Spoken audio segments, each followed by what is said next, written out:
তোমরা সবাই কেমন আছো? আশা করি তোমরা সবাই ভালো আছো, আমিও ভালো আছি। তো এখন একটু স্নান করে আসলাম একবারে। এখন কটা বাজে? এখন 8:30টার মতো হবে, বাজেনি হয়তো এখনো। তো এখন থেকে আমি ব্লগটা স্টার্ট করছি। এই যে সাথে এও চলে আসছে, দেখো। এখন থেকে ব্লগটা আমি স্টার্ট করছি, তোমরা আমার পাশে থেকে আমার ব্লগটা দেখতে থাকো। আশা করি তোমাদের ব্লগটা ভালো লাগবে। কুড়ি ফুটেছে দেখো, এখনো গাছগুলো দেখলে পরে না, দেখো ছোট ছোট ফুল হচ্ছে এখন, তাও তো পাতা গজাচ্ছে। এটা ছেটে দিয়েছিলাম জানো, একদম পোকায় ধরে গেছিল, এটা ছেটে দিয়েছিলাম, এই যে আবার গাছের পাতাগুলো গজাচ্ছে। আর দেখো নিচের গাছ, মানে নিচে তোমাদের দেখিয়েছিলাম হয়তো, যে আমার তুলসী গাছটা নিচের একদম মরে যাচ্ছিল। এখানে দেখো উপরে একটা তুলসী গাছ আছে, এটা একদম ডগ ডগ করে উপরে উঠছে। কি করব বলো তো, গাছগুলোর এই অবস্থা দেখে না আমার মনটা খুব খারাপ লাগছে। দেখো সব পাতা পুতা ঝরে গিয়ে এই যে পোকা হচ্ছে, এই যে পোকা দেখো, এই দেখো পোকা। কি করব বলো তো, বুঝতে পারছি না ভাই। এটা তাও ভালো হচ্ছে ডগ ডগ করে। কি বলে এটাকে, কি ফুল গো বাবু? এটা এটা যে কি ফুল? বেলি বেলি বেলি গাছ, এটা বেলি ফুলের গাছ। এটা তাও একটু মানে মরা থেকে বেঁচিয়ে এনেছি। এখানে কিন্তু বেশ গরম পড়েছে, এই ওয়েদারের জন্য আবার শরীরটা না খারাপ হয়ে যায়। এলাম তো আমি এখনই শীতের জায়গা থেকে, তাই খুব সাবধানে কিন্তু থাকতে হবে। আর এখানে কিন্তু এত গরম হয় না, কি জানি 2 বছর ধরে এত গরম পড়েছে। তবে বলো তো কি, গরমটা না এত গায়ে লাগার মতো না, কন্ট্রোল করা যায়।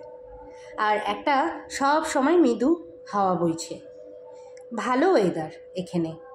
আমাদের ওখানে তো গরম একদমই থাকা যায় না, আর গরমে একদম গায়ে একদম গরমটা লেগে থাকে।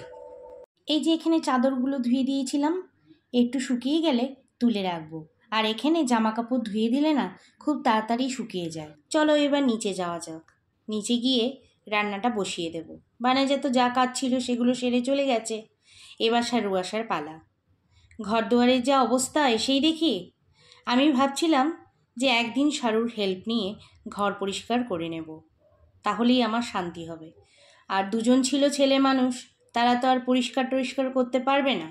তো সারুও সেইভাবে করেনি। কোনা, এই যে কোনাগুলো ভালো করে আমি দেখে দেখে একের সময় দেখে করে বলি যে এই কোনাটা নোংরা আছে কর। সেরা তো ওরা দুজন ছিল ছেলে মানুষ, ওরা কি আর বলবে? আর সারুও দেখে শেখে করবে না। আর এখানে দেখো ব্রেকফাস্টে রেডি করে রাখছি। আরে বাবা, আজকে ব্রেকফাস্টটা বানাবো না, বানাবো কাল। কাল বাবানের এক্সাম আছে, তো সকালে উঠে না হাওয়ার মতো উঠতে হয়, তাই কালকে সময় পাবো না। কালকের প্রিপারেশনগুলো আজকেই করে রাখছি। তো আজকে বানাবো না, মানে কালকে। বন্ধুরা, হঠাৎ করে আমার একটা কাস্টমারের কল আসলো যে তাকে এখনই গিয়ে কালার করতে হবে। তো আমি দেখো সব ফেলে থুয়ে, রান্নাটা এসেই বসাবো, সব ফেলে থুয়ে এখন যাব।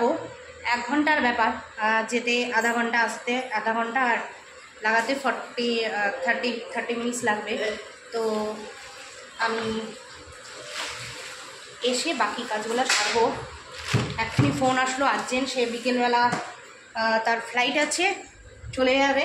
তো আমি কালার করবে আজকে লরিয়েল। আমি লরিয়েল ইনোভা নিয়েছি। তো মানে 2টো কালার আছে, একটা নাম্বার 3, একটা নাম্বার 1। ব্রাশ নিয়েছি, ক্লিপ নিয়েছি, এখন সব এই যে বোল নিয়েছি। এখন একটা কাভারের মধ্যে ঢুকে দৌড়াবো কাস্টমারকে অ্যাটেন্ড করতে। তো এসে আবার তোমাদের সঙ্গে দেখা হবে। আর দেখো এই বাসনগুলো ও উঠাবে সারু। এই দেখো এখানে মাছটা, আজকে কাতলা মাছের ভাপা করব, তো আমি হলুদ লবণ দিয়ে মেখে রেখেছি। আর এখানে ফুলকপি, শিম, ঝিঙ্গে, বেগুন, আলু আর হচ্ছে মিষ্টি কুমড়ো, এই কয়টা দিয়ে একটা পাতলা নিরামিষ জিরা বাটা দিয়ে পাতলা একটা রেসিপি বানাবো। আর এই দেখো দানাগুলো, এই দানাগুলো তো আমার খুব পছন্দ, তার জন্য আমি দানাগুলো ফেলিনি, দিয়েছি। তো এইবার ঢেকে ঢুকে যাচ্ছি আমি, আর এসে বাকি কাজগুলো সারতে হবে আমাকে। এটা দিয়েই ঢাকি, এটা বড় আছে, তো এটা আমি ঢেকে গেলাম আবার। আচ্ছা, মাছটাও আমি ঢেকে যাচ্ছি। এবার এরপরে চাপা দিয়ে পাটা ধার দিয়ে দিচ্ছে, দেখো হয়ে গেল। তোমাদের যদি কারো পাটা ধার করতে হয় বলো, তাহলে বাড়িতে গিয়ে পাটা ধার দিয়ে আসবি। হ্যাঁ, হাতুড়িতে লোকে মাথা ভাঙতে যাবে। হাতুড়িতে লোকের মাথা ভাঙতে যাবে। প্রথম মাথাটা কার ভাঙবা? প্রথম মাথাটা কার ভাঙবা? বাড়ি দিয়ে শুরু করবো তোমারটা। আমারটা শুরু করবা? কেন, আমি কি করছি? মাথা খাওয়া মানে তোমার আমার মাথা খাইলাম কোথায়? জিনটা লোকে কি করে দেখবে তুমি ক্যামেরার পেছনে কি করছো, তাই নাকি? বাইরের যা কাজ ছিল সেগুলো সেরে চলে এলাম বাড়িতে। এবার রান্নাটা বসিয়ে দিই, বেলা তো বয়ে যাচ্ছে, না হলে কিন্তু সবার খিদা পেয়ে যাবে। আর খিদে পেলেই সবাই জানো চেঁচামেচি শুরু হয়ে যায়। তো রান্নার কাজ করতে করতে তোমাদের শোনাই আমার কিছু দুঃখের কথা। জানো, যখন বিপদ আসে তখন ঝড়ের বেগে বয়ে আসে বিপদ, আর বুঝতেই পারি না বিপদটা কখন কিভাবে আসবে। যখন ভাববো ততক্ষণ অনেকটাই দেরি হয়ে যাবে। যখন আমি এখানে রওনা দেব তার আগের দিন তোমাদের দাদা আমায় কল দিয়ে বলল বাবানের নাক আর মুখ দিয়ে নাকি রক্ত পড়ছে, আর ভিডিও কল করেও আমাকে দেখালো। সেই তো আমার কি টেনশন দেখে। তো ঠিক আছে, পরের দিন তোমাদের দাদা দেখালো ডাক্তার বলল তার নাকের একটা নার্স ফেটে গেছে। কি সর্বনাশ, মায়ের মন, সে কি আর মানে বলো। তারপরে আমি ছুটে চলে এলাম এখানে। তো ঠিক চলে এসেছি ভালোভাবেই এসে পৌঁছালাম। সেদিন রাতে যেদিন রাতে আমি এসেছি সেদিন রাতে আমার মালিক আমায় বলছে, ম্যাডাম আমি একটা বিউটিশিয়ান রেখেছি, আমি এতজনকে স্যালারি দিতে পারবো না। আমায় বোঝালো সে, তোমাকে আর কাল থেকে আসতে হবে না। সেই কথা শুনে কিছুক্ষণের জন্য আমার পায়ের তলায় যে মাটিটা মনে হলো যেন সরে যাচ্ছে। একই তো বাবানের শরীরটা ভালো না, সামনে পরীক্ষা, ভালো একটা ডাক্তারের কাছে নিয়ে যাওয়ার জন্য দৌড়াদৌড়ি করতে হবে, আর তার মধ্যে আরেকটা বিপদ হয়েছে। কি, আমি কিন্তু পারমিশন নিয়েই বাপের বাড়িতে গেছি। সে পারমিশনটা দিয়েছেও বটে, তার মনে যে এত চালাকি ছিল কে জানে। সে হয়তো আগের থেকেই প্ল্যান করে রেখেছিল, সেটা আমি জানি না। আমাকে বের করে দেওয়ার আর তার রুলসের মধ্যে কিন্তু পড়ে না। ইচ্ছা করে বার করে দিল আমাকে না বলে, আমার পারমিশন না নিয়ে তার প্রিয়জনকে নিয়ে এলো আমার জায়গায়। প্রিয়জন বুঝতেই পারছো বন্ধুরা, সে অনেক বড় স্টোরি।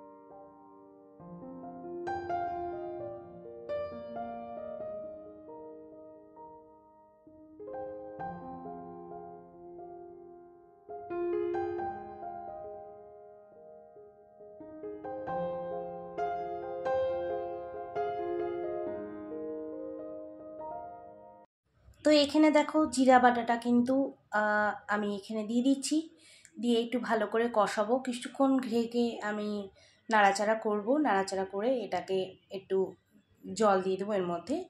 আর এই সবজিটা আমি একটু ঝোল রাখবো, পাতলা, একদমই নিরামিষ। এটা আমি মাঝে মাঝে করে থাকি যখন আমি উপাস টুপাস থাকি বা নিরামিষের দিন, এভাবেই করি আমি।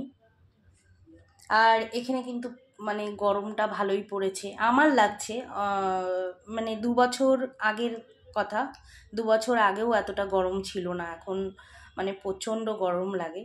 তবে একটা জিনিস কি, ওয়েদারটা এখানে খুব সুন্দর। ওখানে একদিকে তরকারি হচ্ছে, একদিকে ভাপাটা হচ্ছে কাতল মাছের। আর আমার এই গুদু বাচ্চাকে একটুখানি আদর করে নিচ্ছি। ওকে এক ফোঁটা যদি সারাদিনে এক ফোঁটাও আমি আদর না করি, আমার মানে পেটের ভাত হজম হবে না। তো এবার রান্নাবাড়িটারই আমি সেরে নিয়েছি, আমার লাঞ্চও হয়ে গেছে। এবার দেখো একটা মজার বিষয় হচ্ছে, আমি একদম ভুলে গেছিলাম রান্না টান্না সেরে নিয়ে তোমাদের এই পদগুলো দেখাবো। তো এখন লাস্টে খাওয়া দাওয়ার পরে তোমাদের দেখাচ্ছি আমার রান্না কি কি হয়েছে। তো বন্ধুরা, সব কিছু সেরে আজ সকালবেলায় তো চান করে নিলাম। তো এখন খাওয়া দাওয়া সম্পূর্ণ কমপ্লিট। এবার আমি একটু বিশ্রাম নেব। তার জন্য আমাকে এখন একটু বিশ্রাম, একটু আরাম,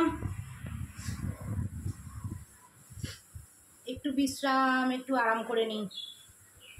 এখন একটু রেস্ট নিয়ে নিই। তো বন্ধুরা, ভিডিওটা আমি এখানেই শেষ করছি। Okay, tata, bye bye, take care.